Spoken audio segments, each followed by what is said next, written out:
Olá pessoal, bem-vindos de volta a mais uma aula.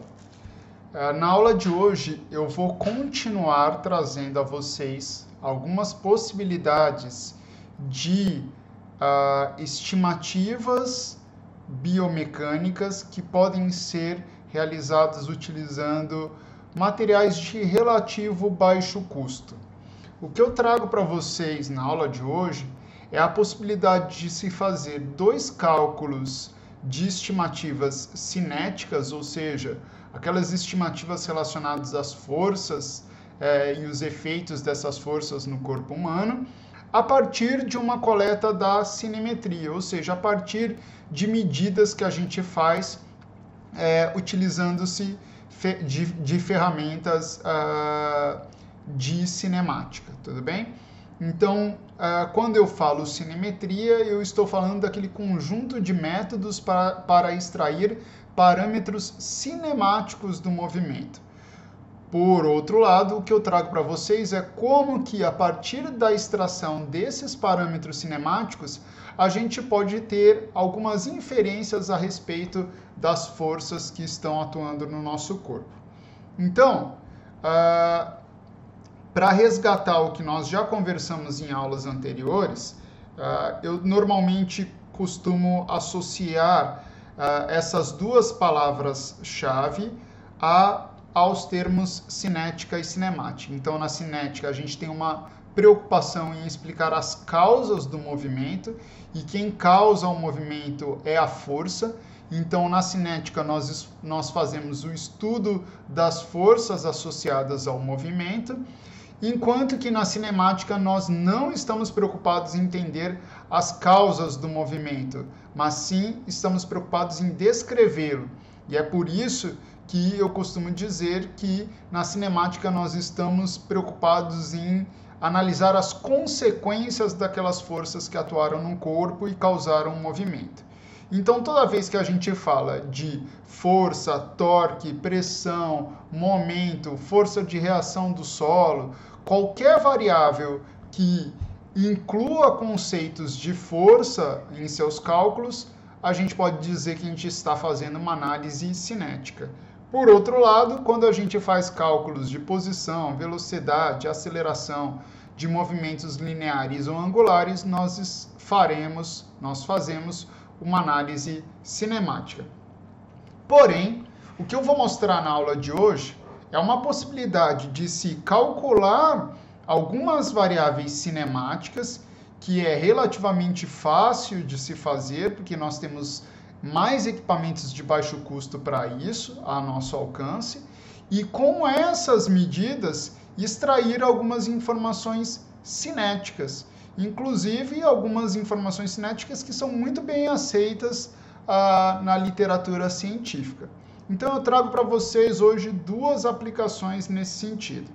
A primeira é essa daí que eu estou apresentando nesse slide.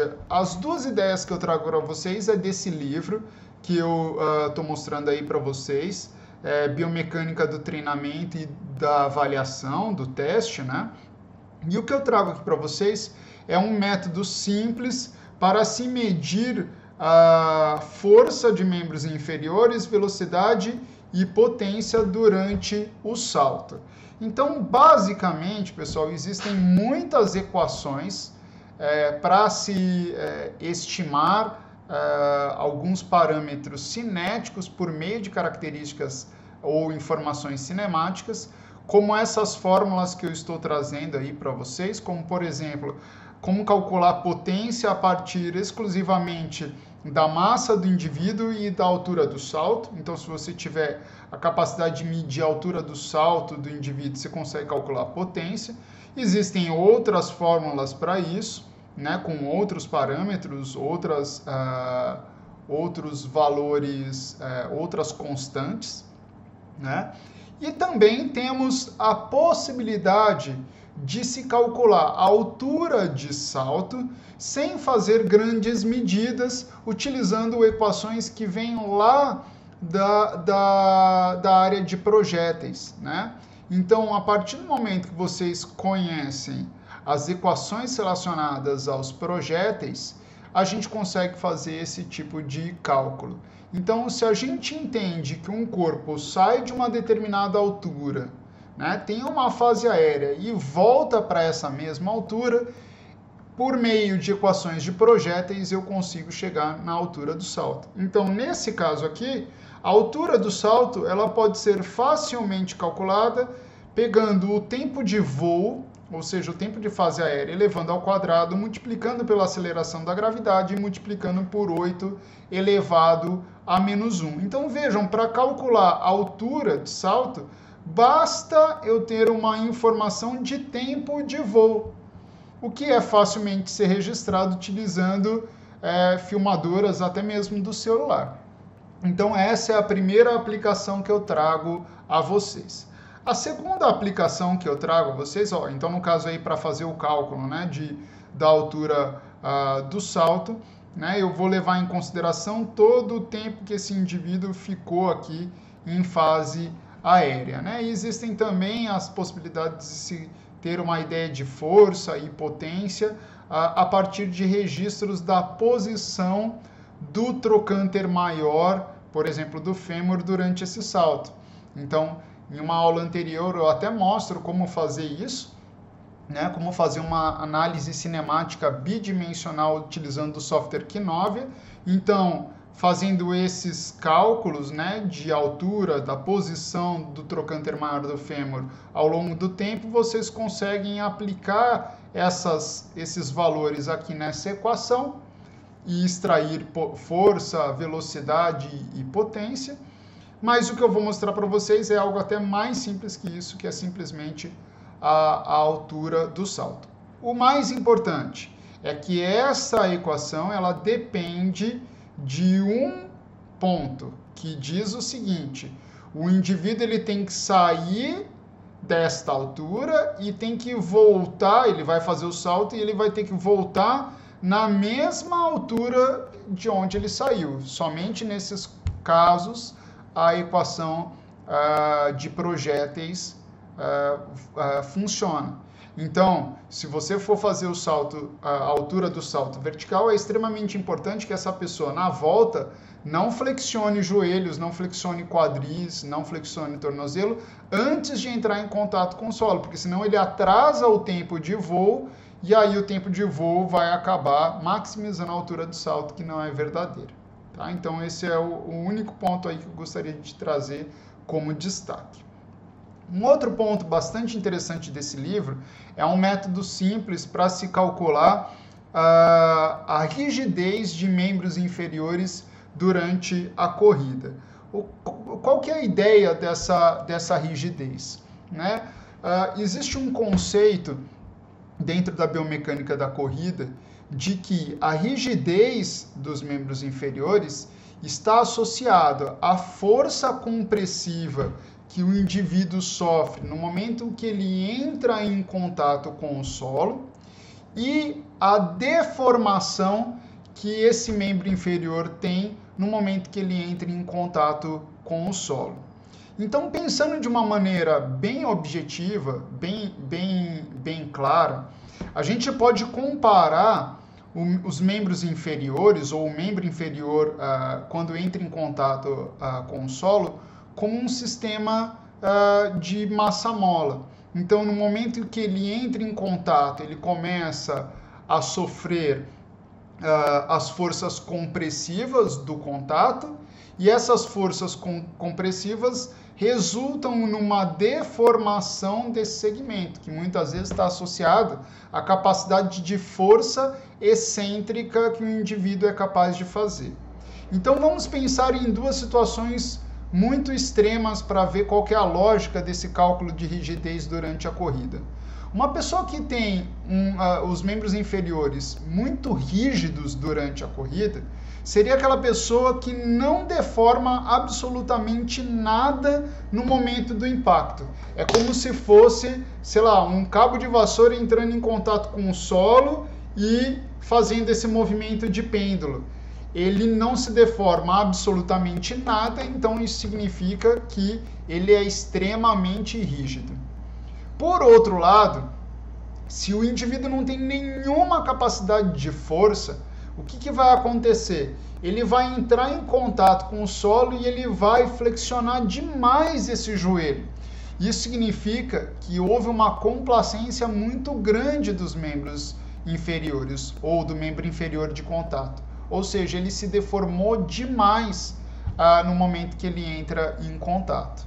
Então, vejam que tanto uma alta rigidez quanto uma baixa rigidez tem as suas implicações no impacto durante a corrida ou até mesmo na sobrecarga que você pode acabar resultando aí dessas forças compressivas nas articulações, nos ligamentos e nas estruturas musculares. Então, é extremamente interessante calcular essa rigidez, entender como essa rigidez varia ao longo da corrida. Então, muitas vezes, entender o que está acontecendo com o indivíduo no momento que ele entra em fadiga e, principalmente, uma das coisas que mais tem sido feitas na literatura é a comparação da rigidez do lado esquerdo com o lado direito.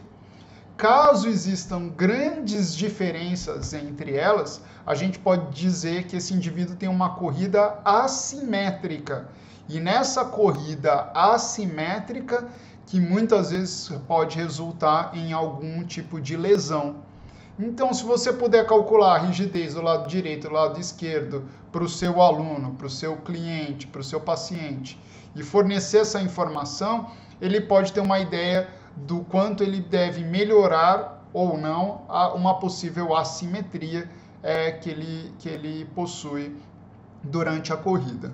Sabe-se que atletas de altíssimo nível, eles têm uma rigidez maior, obviamente porque eles são mais fortes, então eles conseguem, de alguma maneira, suportar essa sobrecarga com uma musculatura fortalecida, enquanto que corredores amadores têm uma maior complacência e que, à medida que eles vão se capacitando, a ideia é aumentar um pouquinho essa rigidez. Então, em linhas gerais, esse gráfico aqui mostra a força, né, de reação do solo associada à complacência dos membros inferiores, né? O quanto que a posição aí do centro de massa do indivíduo se abaixa e se levanta no momento que entra em contato com o solo.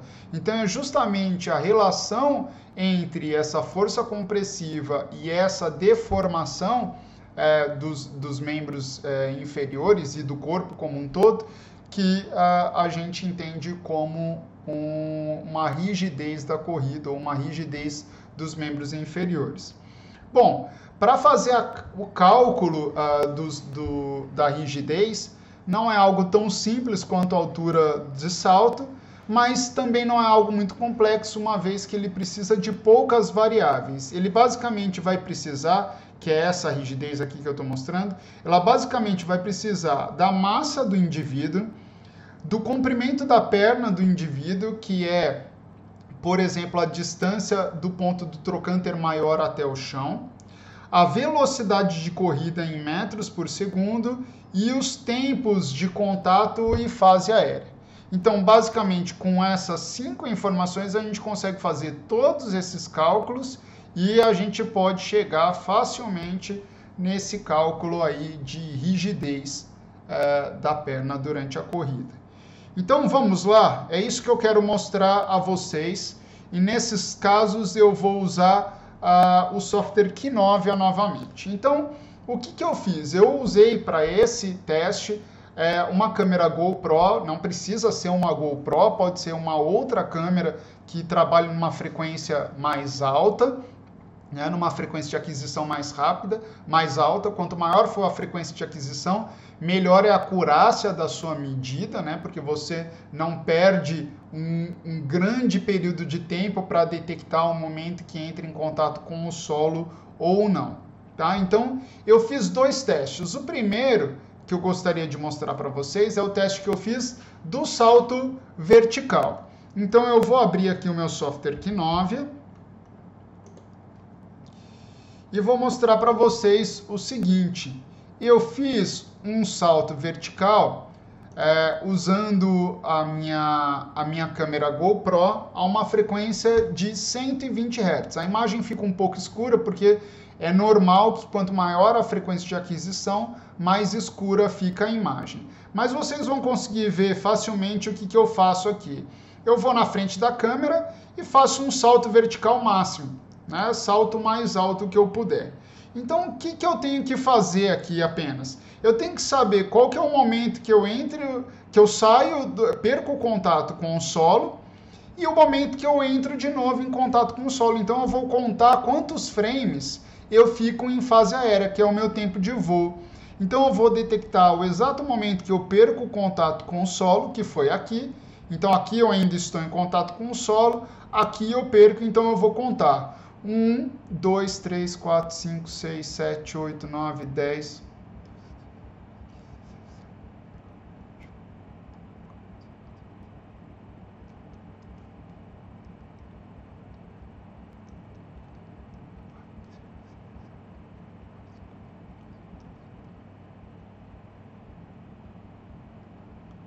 (60, 61, 62, 63 eu já entrei em contato com o solo. Então, são 62 frames.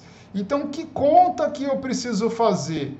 Olha só, eu preciso simplesmente pegar o tempo de fase aérea, o tempo de voo, multiplicar pela aceleração da gravidade e multiplicar por 8 elevado a menos 1. Então fica fácil, olha só, eu coloquei aqui, ó, duas formulazinhas no Excel. Primeiro, eu vou falar quantos quadros eu fiquei voando. Então, nesse caso, foram 62 quadros.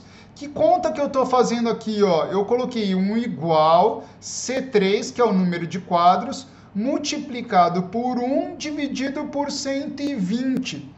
O que isso significa? Se eu sei a frequência de aquisição, eu sei o tempo. O tempo é 1 dividido pela frequência de aquisição, não é isso? Então, a minha frequência de aquisição foi 120 Hz. Isso vocês têm que mudar dependendo da frequência de aquisição da câmera de vocês. Então, nesse caso aqui, a minha frequência de aquisição era 120 Hz. Então, número de quadros multiplicado por 1 dividido por 120 Hz significa que eu fiquei 0,51 segundos no ar. E aí vem a equação. Olha só, a equação não é tempo de voo ao quadrado multiplicado pela aceleração da gravidade multiplicado por 8 elevado a menos 1. Então, olha lá. Então, olhem lá. O que eu tenho aqui? Tempo de voo elevado ao quadrado, que é o D3, então é igual a D3 elevado ao quadrado, multiplicado por 9,81, que é a aceleração da gravidade, multiplicado por 8 elevado a menos 1. Então, o que isso significa? Que eu saltei 0,32 metros ou 32 centímetros. Super fácil de se fazer, não é verdade? Já o cálculo da rigidez é um pouquinho mais complicado, mas a gente consegue. Vamos lá? Então, no caso da corrida, o que eu fiz? Eu coloquei uma câmera numa frequência maior, ao lado de uma esteira. Então, como vocês podem ver aqui, essa câmera funcionava a 480 Hz, então uma frequência bem alta. Eu vou jogar lá na frente, porque é o momento que o indivíduo já está correndo na velocidade que eu preciso. Então vejam que nessa velocidade eu já tenho até a influência da luz, né? Porque ela fica piscando e a câmera consegue capturar isso. Então, no caso, eu vou calcular aqui para vocês, por exemplo, a rigidez desse membro esquerdo aqui que vai entrar em contato com o solo. Então, basicamente, o que eu vou precisar? Da massa do indivíduo. Então, da massa do indivíduo, olha aqui, eu já coloquei aqui, ó, 87 quilos, é a massa dele. A velocidade da corrida, que é a velocidade da esteira mesmo, que está em 16 km por hora, ou seja, uma velocidade bem alta. A planilha aqui, eu já botei para converter isso para metros por segundo, porque aquelas equações precisam dessa informação em metros por segundo, então não tem muito segredo. Para migrar de quilômetros por hora para metros por segundo, basta dividir por 3,6. Então eu peguei E2 e dividi por 3,6. Então eu tenho aqui essa informação. E eu preciso também do comprimento da perna em metros. Então eu fui lá e medi do indivíduo do trocânter maior do fêmur até o chão.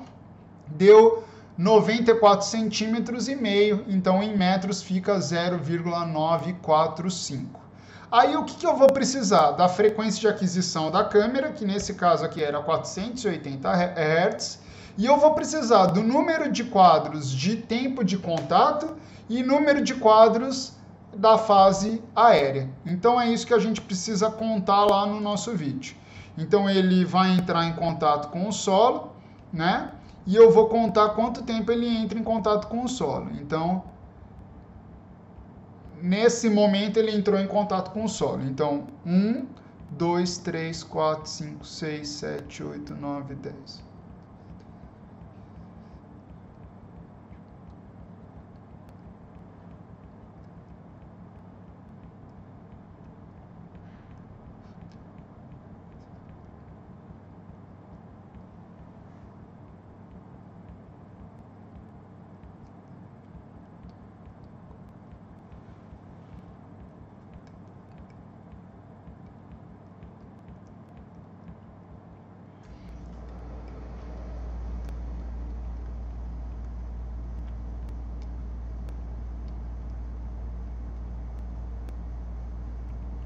100, 101, 102, 103, 104, 105, 106, 107, 108, 109, 110, 111, 112, 113, 114, 115, 116, opa, saiu aqui, 117, 17 já está fora. Então, 116 frames é o número de quadros que ele ficou em contato. Agora a gente vai fazer o tempo que o indivíduo fica em fase aérea, nenhum dos dois pés em contato com o solo. Então aqui ele já está fora, então 1, 2, 3, 4, 5, 6, 7, 8, 9, 10, 11, 12,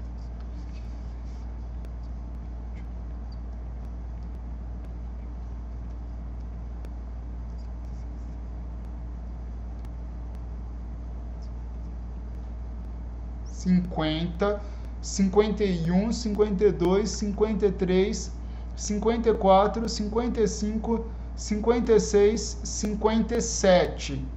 58 já entrou aqui. 59 ainda não. 60, 61, 62 já entrou. Então, no 61 ele ainda estava em fase aérea. Então, eu vou vir aqui, ó. Opa! Vou colocar aqui o número de quadros na fase aérea. Então, o que ele vai fazer? O cálculo de tempo de contato, que nada mais é da mesma forma que eu fiz a conta lá, né? Dividido aqui, na verdade, é o número de quadros dividido por 1, dividido por 480, ou é só dividido aí por 480. Aqui eu tenho multiplicado por 1 dividido por 480 ou dividido por 480, dá na mesma essa conta. E aqui o tempo de fase aérea. Aí eu tenho para vocês aqui a força de reação do solo máxima. Então essa equaçãozinha aqui é o que vocês podem ver no livro. Então essa força máxima aqui é o que vocês estão vendo. Tudo bem? Aqui entra o cálculo de ΔY, que é aquela outra equaçãozinha que nos permite calcular a rigidez da perna, e a rigidez da corrida acaba sendo essa daqui. Então, a rigidez da perna K-leg é essa aqui que vocês estão vendo, né? Essa equaçãozinha é essa aqui que vocês veem aqui, que é a força máxima multiplicada pela deformação aqui da perna, tudo bem? Dos membros inferiores. E, por fim, eu tenho aqui o cálculo final da rigidez, que vocês podem acompanhar aqui no K-leg e no K vertical. São essas informações que vocês podem fazer para comparar lado direito e lado esquerdo e ver se tem uma simetria entre eles. Recomenda-se que até 5% pode-se dizer que é uma corrida simétrica. Acima disso, já é considerada uma corrida assimétrica e que pode ser, sim, um dos indicadores de lesão durante a prática esportiva. Vamos lá, agora é só vocês fazerem os testes de vocês e vamos aqui fazer uma disputa quem consegue saltar mais alto aqui na nossa turma e nas pessoas que assistiram esse vídeo. E aí vocês podem até comentando embaixo do vídeo qual que foi a altura que vocês conseguiram saltar. Muito obrigado, até a próxima!